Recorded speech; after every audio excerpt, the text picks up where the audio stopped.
Bonjour à toutes et à tous, vous écoutez Cinécast, salut Thibaut. Salut Guillaume. Cinécast, c'est le podcast qui chaque semaine vous recommande des films à voir au cinéma, en streaming ou VOD. Aujourd'hui, on vous parle d'un film qui est déjà sorti en France en décembre dernier. Chez nous, il sort du coup cette semaine le 16 février au cinéma.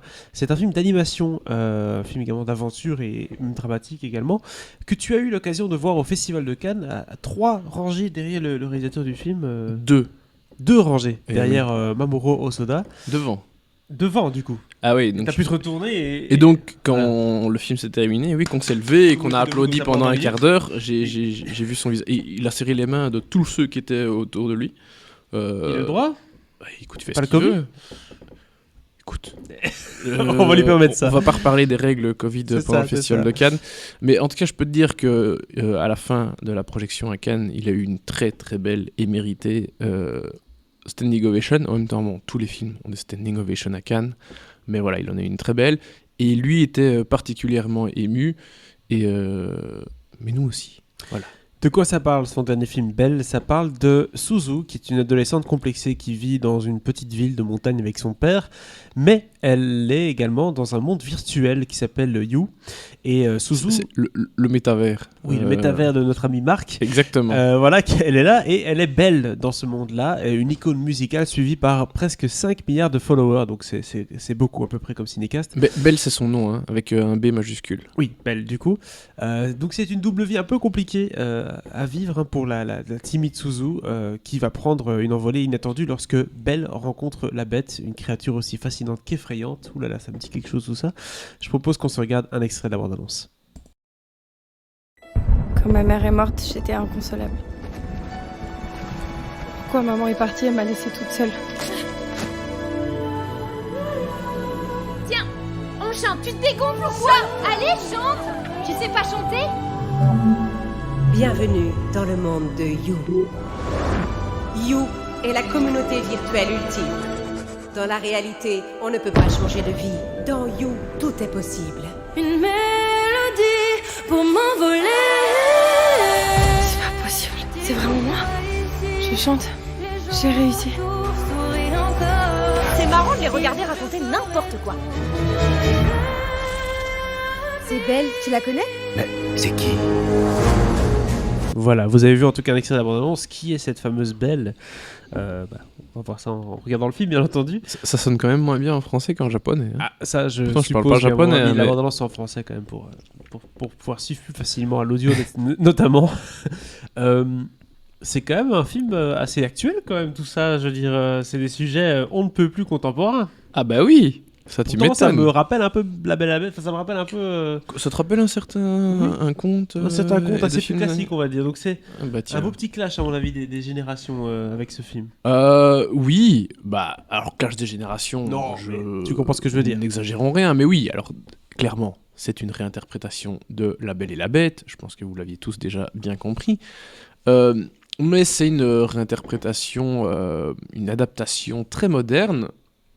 Voilà. Tu l'as dit, il y a le côté métavers, Second Life.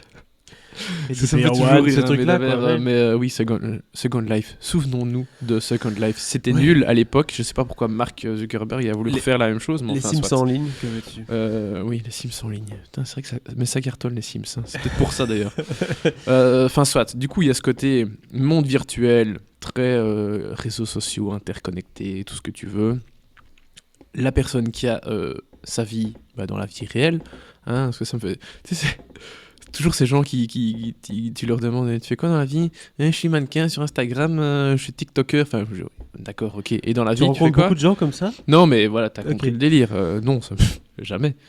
Mais c'est le genre de voilà, parfois les gens se définissent ou se présentent via l'image qu'ils se donnent, ou en tout cas qu'ils ont sur les réseaux sociaux. Et donc, c'est toujours intéressant de voir cette différence, cette dissociation entre la vie réelle et ce que tu es dans... Ce que tu es sur la toile, et ce que tu représentes pour les autres, bien entendu. Exactement. Et c'est le cas donc de Suzu ici, qui, dans ce monde virtuel qui s'appelle You, elle est belle, qui va devenir du jour au lendemain une star de ce réseau social, de ce ce métavers, on peut appeler ça comme ça si tu veux, parce qu'elle elle se met à chanter et ça y est, tout le monde la suit et tout, donc et dans son bled, dans la vraie vie, c'est une plouc que personne n'aime. Ah, toi, tu seras jamais aussi bien que Belle, machin. Oui. If you knew, hein, tu dirais pas ça. Mais enfin, C'est son côté super-héros, en fait, mélangé à un peu à des thématiques qu'on peut retrouver dans 8th Grade, le film de Bob Burnham, où il y a cette fille qui fait des vidéos YouTube, oui. tutoriel maquillage, alors qu'elle n'a pas beaucoup d'amis. Elle fait 3 vues. Elle fait 3 vues, mais elle est Ouais. hyper... Voilà, donc c'est un peu... Ouais. Ces problématiques qui sont très contemporaines, hein, de cette espèce de... Tout le monde peut parler, tout le monde peut être présent sur la toile, mais forcément... La toile, on parle vraiment comme des vieux. Hein. On est un peu vieux. Et voilà, et donc c'est un peu... cette espèce de double identité à laquelle beaucoup de gens sont confrontés, y compris nous-mêmes, d'une certaine manière. Oui. Mais donc, on a toutes les problématiques et tout ce qui est lié aux réseaux sociaux, aux questions d'image, aux questions d'identité, aux questions de confiance en soi. D'une certaine façon, c'est aussi un coming of age. Hein, voilà, ça reste un genre, ou un sous-genre qui reste populaire et... voilà, qui fonctionnera toujours, hein, parce que voir les gens prendre la confiance, etc., c'est quand même c'est un classique. Mais aujourd'hui, c'est extrêmement compliqué. Je veux dire, grandir à l'époque du digital, nous, on a eu la chance ou malchance, ça dépend, le point de vue, de grandir à une époque où la technologie était présente, mais pas aussi présente qu'elle ne l'est aujourd'hui. On a quand même pu enfin, tu vois ce que je veux dire, quand on a grandi, on n'est pas à 8 ans avec un smartphone dans nos mains. Alors déjà quand on était enfant et qu'on voulait aller sur internet, tu devais demander à tes parents parce que à la maison. Du coup, on pouvait plus téléphoner à la maison pendant ce temps-là. Ça, donc voilà, on a connu en fait le début et donc du coup, on n'a pas été trop marqué par cette enfin si, mais bon, pas comme les jeunes d'aujourd'hui. C'était progressif. À 5 ans, on a déjà un TikTok quoi, tu vois. Donc c'est clair qu'on n'est pas dans le même délire quoi. Non, c'est clair. Mais donc voilà, il y a vraiment un truc très générationnel. Et Mamoru Hosoda, il a mélangé ça avec cette histoire de La Belle et la Bête, où en fait, la bête, ça va être quelqu'un qui va un peu s'opposer à beaucoup de choses qui sont représentées dans ce You, hein, dans ce monde virtuel. Et donc voilà, il va y avoir pas mal de choses. Enfin, l'histoire, globalement, dans les grandes lignes, l'histoire de La Belle et la Bête est respectée, mais il y a tout ce côté contemporain, futuriste, avec tous les problèmes de la société actuelle qui sont exposés différemment via ce conte qui existe quand même depuis longtemps. Ce qui est intéressant, c'est qu'en jouant justement sur le monde virtuel, le monde réel, ça donne beaucoup de liberté en termes d'animation hein, pour Mamoru Hosoda. C'est le côté, on le voit dans la bande-annonce d'ailleurs, où on a l'impression qu'il utilise des images, des dessins, mais avec d'autres dessins devant, il y a des espèces de différents volumes, enfin c'est assez spécial ce qu'il fait, et donc on voit qu'il y a vraiment de l'inventivité et un vrai choix esthétique sur ce film. Ouais, alors j'ai pas vu son film précédent, Mirai la petite, c'était quoi la petite sorcière, la petite, je sais plus exactement le titre, mais passé à Cannes, non qui était déjà passé à Cannes, et celui encore avant, Le Garçon et la Bête, était également passé à Cannes si je dis pas de bêtises, qui était superbe, hein, le Garçon et la Bête, c'était vraiment génial comme film d'animation. Donc oui, Mamoru Hosoda, c'est un peu un habitué de la croisette. Et oui, chacun de ses films est hyper inventif en termes de mise en scène, en termes d'animation. Ici, c'est encore plus dingue parce que forcément, il profite de tout ce côté virtuel.